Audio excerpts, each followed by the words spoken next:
Let's take a look at 3 examples of how to find derivatives of algebraic inverse functions.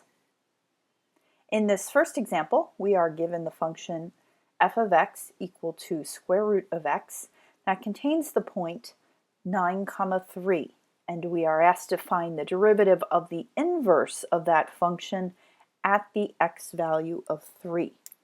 Now, one thing you need to remember is that this point 9, 3, this is the point on the original f of x function. The point on the inverse then would be the ordered pair 3, 9, because you, of course, have to flip-flop the x and the y coordinates from the original function. Remember that the basic rule goes is that to find the derivative of an inverse, we need 1 over the first derivative of the original. So let's go ahead and find the first derivative of this original function. That simply is going to be 1/2 x to the negative 1/2, which I'll go ahead and rewrite as 1 over 2 square root of x. The derivative of the inverse then at 3 is going to be equal to 1 over f prime of 9. Now remember what we've talked about. This 3 is the correct x value that goes with the inverse function, whereas this 9 is the correct x value that goes with the original function f.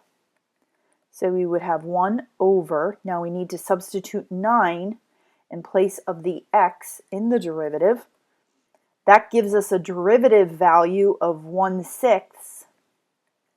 So we have 1 over 1/6, which of course is 6. In our second example, we are given the function f of x equal x squared plus 2, and we are asked to find the derivative of the inverse at 3. Notice we are not given an ordered pair with which to work. This 3 is the x value of the inverse, but it would have been the y value of the original. We know in general the rule for the derivative of the inverse at 3 is going to be 1 over the first derivative of the original function at its appropriate x value. Well, that's what we don't know, because all we know is the 3 is the y value for the original. So the first thing we need to do is we need to find the x of that original function that goes with the y value of 3. We can do that by setting 3 equal to the function itself. We get then that x squared equals 1. X therefore is equal to 1. We do not use the negative 1 when we took that square root, because you'll notice that the derivative function is not defined for an x value of -1 if this inverse was to be a function. So we will go with the primary root in this case. To find then the derivative of the inverse at 3, we need to do 1 over the first derivative of the original at 1. Going back to our original function, we find that the derivative of that simply is 2x. So when we substitute 1 into that x value in the derivative, we get in the end that our answer is 1/2.